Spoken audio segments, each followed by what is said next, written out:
Charmed Life, Chapter 3, by A Muse of Fire. Thank you.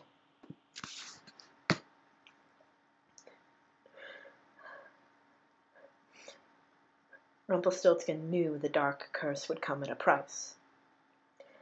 While Regina had paid the price in blood, it was his own soul twisted up in the letters of the curse. All magic came at a cost, after all. He had assumed it would have been some manner of indignity, which was why his last deal in the forest had been so vital. Instead, it had defiled the memory of the one person he held as dear as his son. He remembered now.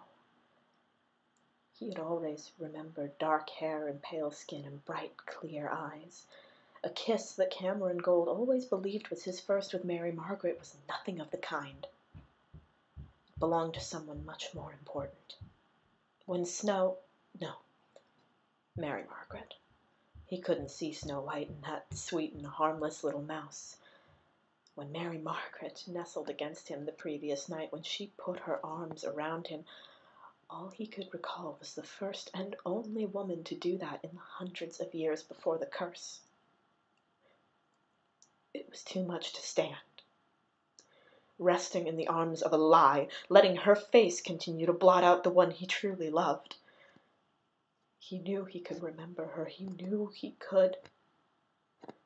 But when he tried to think of her, the first face that came to mind wasn't hers. The hair was too black, the eyes not blue enough, and it wasn't her. It drove him from the bed, downstairs, away from the woman who was not her. And that was when he saw it in the cabinet where he kept all the best china. The cup. A simple, nondescript white little cup with a flower on the side and a chip in the rim. Cameron Gold was forgotten. Rumpelstiltskin's hands shook so much he could barely open the cabinet, and he folded down into the nearest chair, cradling the cup. She died. The words came back to him. He remembered the smile, the laughter, the directness, the great heart. She died. She died, and for years his memory of her had been Regina's plaything. She died. Because of Regina, because of his own fear. She died.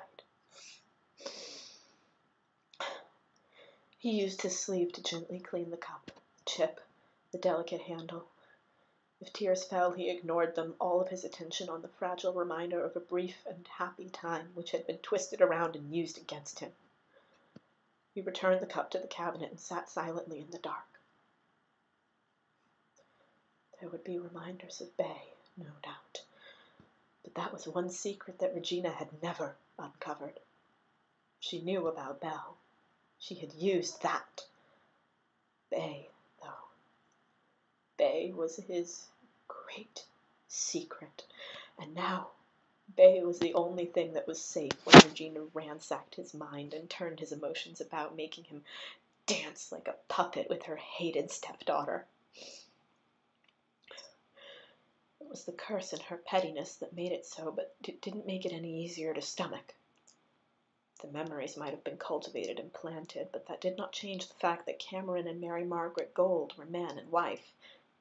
Had been man and wife. They had lived and loved and spent what felt like forever together. Even if he remembered who he was, that couldn't take away the fact that they had lived many of those memories, even if they were living them in a loop.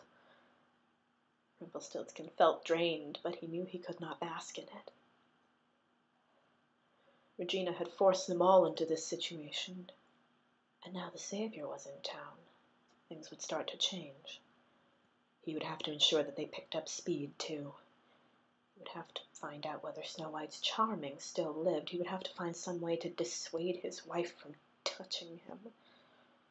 He would have to maintain the illusion that he was still Cameron Gold. He returned to the bedroom. Mary Margaret was asleep. She always slept soundly, even when he limped about leaning on his cane. It was useful to have such memories. He managed to dress without rousing her and left her a note, slipping out into the darkness of Storybrooke's early morning. His first port of call was his shop, as the first rays of morning crept over the town. The Den of Trinkets was like a much-reduced version of the Dark Castle, and now that he looked with old eyes, he could remember 1,001 stories that went with everything that surrounded him. It looked like some of Regina's own treasures had drifted into this secret, dark, mysterious place. He racked his memories, finding deals from this world, mundane, trite, and money-ready as they were, and slipping them neatly into place beside deals from the old world. Some things, it seemed, never changed. And some things, he realized, had gone completely unnoticed. Regina must have walked the floor 100 times, but she had never noticed the important things. Objects that Cameron Gold had put in plain sight, in pride of place.